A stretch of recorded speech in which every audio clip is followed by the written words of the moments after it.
کرنا، یہ سب چیزیں ثابت نہیں۔ اسی طرح جو ہے جس سے گھر انتقال ہو گیا ہے اس گھر کو کھانا بھیجنا یہ بھی مستحب ہے۔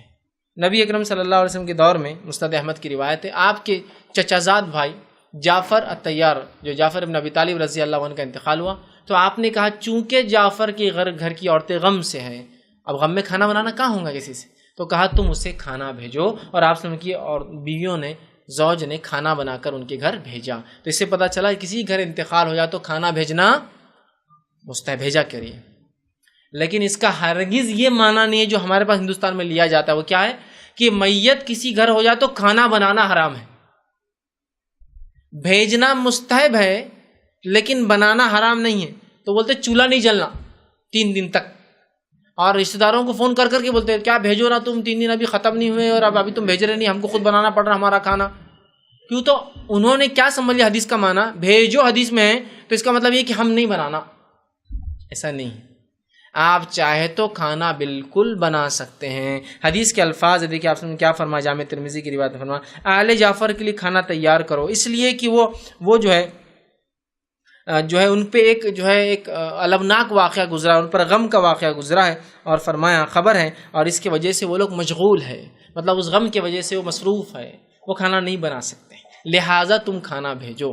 لیکن کوئی آپ کے رشتہ دار نہیں ہے، دوست نہیں ہے، جان پہچان والے شہر میں نہیں، آپ بالکل کھانا بنا سکتے ہیں، کھانا بنا۔ اچھا، کھانا بھیجنے سے مراد آپ کے لیے بھی ضروری نہیں گھر میں بنا کر ہی بھیجے، آپ ہوٹل سے بھی خرید کر دے سکتے ہیں، کوئی مسئلہ نہیں۔ شہر بڑھتے جا رہے ہیں، حالات ویسے نہیں ہوتے ہیں، آپ ہوٹل سے خرید کے دیجیے، ٹھیک۔ اور اس میں کوئی ممانعت نہیں، کسی چیز کی حرمت ثابت نہیں ہے، سمجھ رہے آپ؟ جیسا کہ بہت سے لوگ بولتے ہیں نہیں میت کے گھر پہ کھانا بغیر گوشت کا رہنا، بغارہ، تو گوشت کا اگر کوئی بھیجے تو بولتے ہیں ہاں کوئی شادی دکھ رہی، تم خوش دکھ رہے ہمارے میت کی موت پر، کوئی مسئلہ نہیں، یہ تو گوشت کسی کی موت پہ حرام نہیں ہے۔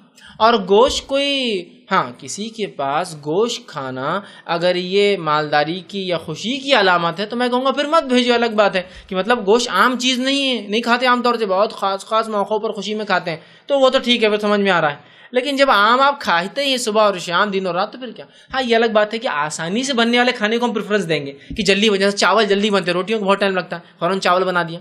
کسی جگہ ہو سکتا ہے روٹیاں آسانی سے بن جائے، مشین ہو تو فوراً روٹی، ورنہ کیا ہوتا ہے کسی گھر آپ روٹی بھیج دے، اگر انتقال کیا تو بولتے دیکھو چاول بھیجنا چاہیے، وہ بھی خاص پیلے چاول، اس میں دال کی خاص گول دال ہونا چاہیے اس کے اندر، تو رہتا ہے میت کا کھانا۔ یہ دیکھو انہوں نے کیسا کھانا بھیج رہے، اس کی کوئی اسپیسیفیکیشن نہیں ہے۔ جو سہولت ہو، جو آسانی ہو، جو جلدی بن سکے، جو زیادہ سے زیادہ لوگوں کو کھایا جا سکے، فوراً بنا کے بھیج دیجیے، ایک چیز، ٹھیک۔ اسی طرح ہمارے پاس ایک غلط فہمی ہوتی ہے کہ جب کاندھا دے کر آتے ہیں